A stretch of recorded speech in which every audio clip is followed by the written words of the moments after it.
All right, hello everybody. Welcome to this presentation here. We've got two more theories. These are our last two. Thank you so much for following along in all these videos. I'm excited to bring you Erickson's psychosocial development and social emotional development. We are going to start. I'm going to full screen this and we're going to talk about Erickson's theory first. So, Erickson psychosocial development. In his theory, there are 8 stages ranging from 0 to 65 and older. One thing I really appreciated about this theory is he talks about adults. In all of our theories, he has not mentioned adults. They haven't mentioned adults really. So I really appreciated this specifically because it's more applicable to where I am in life now and where I will be in the future. I can see it more clearly the older I get. So it's a lifelong process. We're going to be talking about a crisis at each stage. So during each stage, there's a crisis, and if the needs aren't met, you can go to the negative outcome, or if they are met, then you get a virtue. So let's see what the first one is. I'm not going to be able to spend a lot of time on this just because we have so many things we have to get through. But very first one, stage one. Our crisis for stage one is trust versus mistrust. So if you're a baby and you're looking for your mother, you're looking for some kind of supportive figure to feed you, to give you comfort, to give you security. If that need is not met, then you're going to start developing some fear. You're going to be suspicious. You're more likely to incur further social developmental problems in your future. So the example I use is feeding comfort. So baby gets hungry, it needs some sort of attention. Mom comes over, gives the baby some food. So that trust is affirmed and the baby's filled with hope and it gets the virtue. If not, then the negative outcome. Stage two, 1 to 3 years. I want you guys to take a look at that bicycle. I put it there because obviously most 2-year-olds could ride that bicycle. Kidding. The bicycle is meant to signify independence and sort of exploring and getting to go where you want to go. So the crisis here is autonomy versus doubt and shame. Autonomy meaning independence, and the doubt and shame meaning if you don't get affirmation in seeking out new things, and you might experience reluctance to do so in the future. So the virtue here is personal will, which is real. I call it more so independence. And if you don't get that, then you get shame. Uh, One thing to keep in mind with Erickson here is that there's a balance between each negative outcome and virtue. It's not necessarily that you're going to get one or the other. It's knowing what the negative outcome might be and experiencing it slightly and then getting over that hump and getting to the virtue. Because if you only experience positivity with all of these crises, then you're not going to develop in the same way someone would if they have to overcome something. Something to keep in mind. Next stage, we've got stage 3. This is initiative versus guilt. This is ages 3 through 6. The virtue here is purpose. The negative outcome is inadequacy. So the example I give here is asking questions.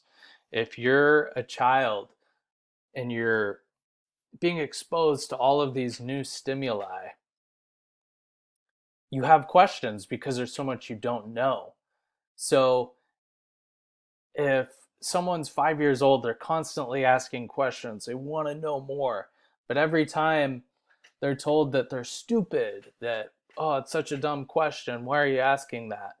That can lead to a sense of inadequacy. And if those questions are affirmed and the child is meant to feel worthy, then it gives them purpose. So that's what that stage is all about. Next stage is stage 4, 6 through 12. This is industry versus inferiority. So the virtue here is competence, negative outcome. I'm having trouble saying inferiority. Inferiority, I was missing a syllable. Thank you for working with me. Example here is getting an A on a paper. So this is where you're sort of mastering your skill. We're going to talk about this a little bit later with self-efficacy, but these two are very similar. This is mastering a skill. This is knowing your talent and affirming what you're good at. Stage 5, what does that picture mean? So that picture is a Trojan. I'm pretty sure that's from Michigan State, but it was also our mascot for the high school I went to, Wilson High School, Portland, Oregon. So I wanted to relate this all back to me in high school because that's what this age is here. This is adolescence, so 12 through 18. The crisis here is identity versus role confusion. The virtue here is fidelity, gaining more independence and self-worth within yourself and sort of where you're going, who you are as a person. The negative outcome is rebellion. So if who you're becoming is positive and that's affirmed, you are granted fidelity. If who you're becoming is not seen as worthy, or if you're struggling for affirmation, you might experience some rebellion during this stage. Now we can finally get into adulthood, so this is where it gets exciting. So stage 6, we have the stage I'm currently in right now, intimacy versus isolation. The virtue here is love, and I call this the stage of love. If this stage is not met, you might experience loneliness and isolation. And the example I give here is finding your partner. So this stage is very much about finding someone to validate your most intimate feelings of wanting to be loved and desired and wanting to find a life partner. That's really what this stage is all about. So that's the example I give there. And now we move into stage 7, which is generativity versus stagnation. The virtue here is care, and the negative outcome is stagnation. So during this stage, there's two sort of main components, family and work.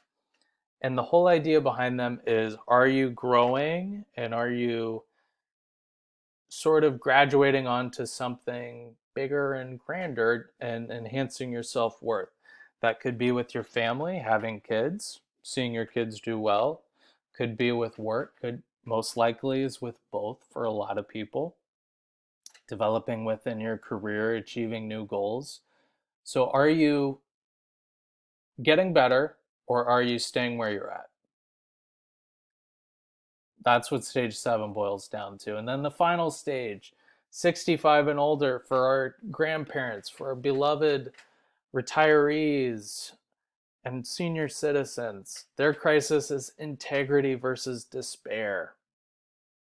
If someone in this age set is fulfilled, they feel like they've experienced so much, that they've met all of those previous stages, and for the most part they've been able to accumulate the virtues in those previous stages, this all leads to wisdom.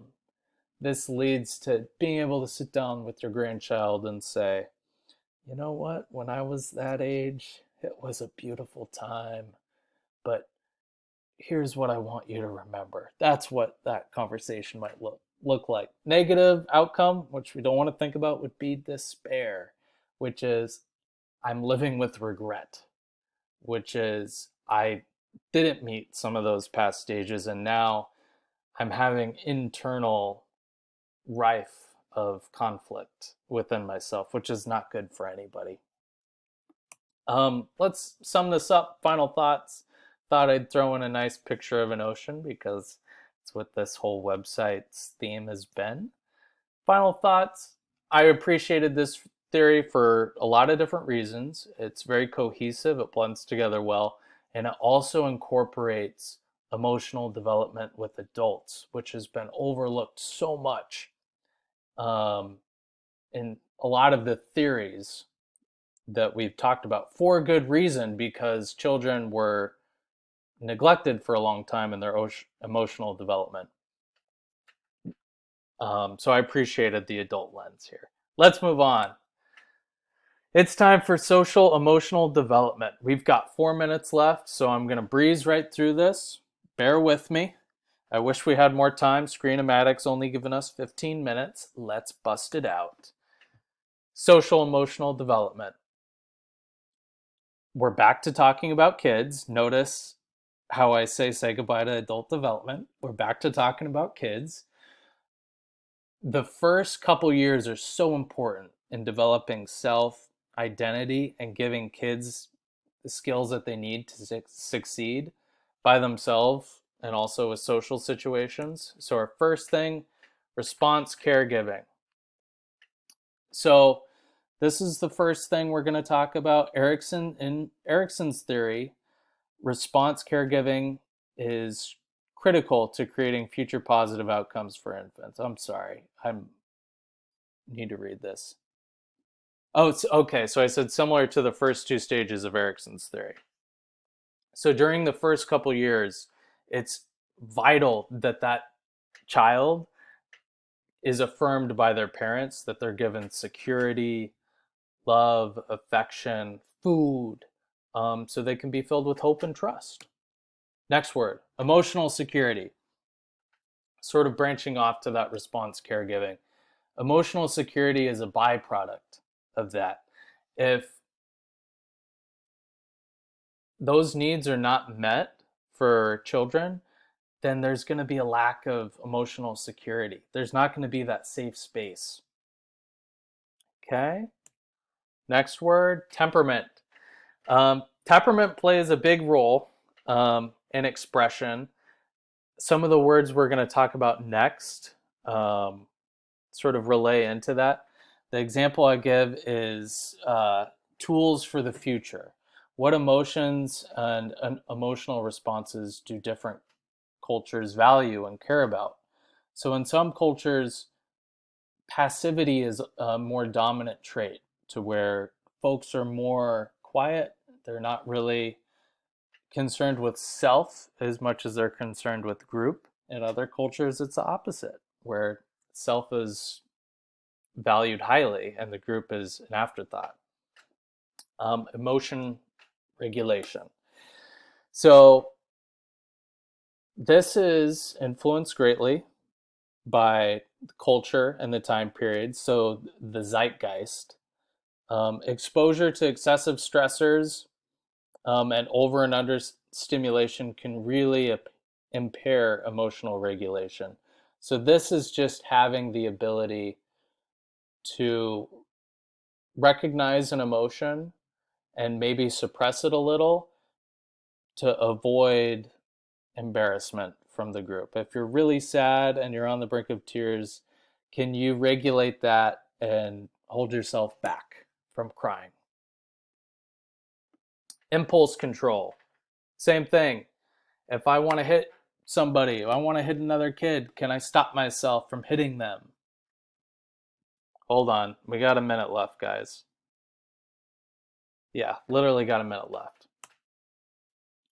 Social understanding. Recent research suggests infants, toddlers' social understanding is related to how often they experience an adult connection. If there's one thing I want you guys to take from this, it's how integral adults are in this social emotional development. That is huge, is adult interactiveness. Effective. Students who use effective language are likely to be better liked by their classmates. Effective is just using the language to express how you're feeling. Empathy. Empathy is I feel what you're feeling. Sympathy is more so I feel sorry for you. Self-efficacy is knowing what you can do, developing competency. Sense of self, What's your identity? You know who you are. Final thoughts. What does this all mean? Adults are really integral. Thank you for coming.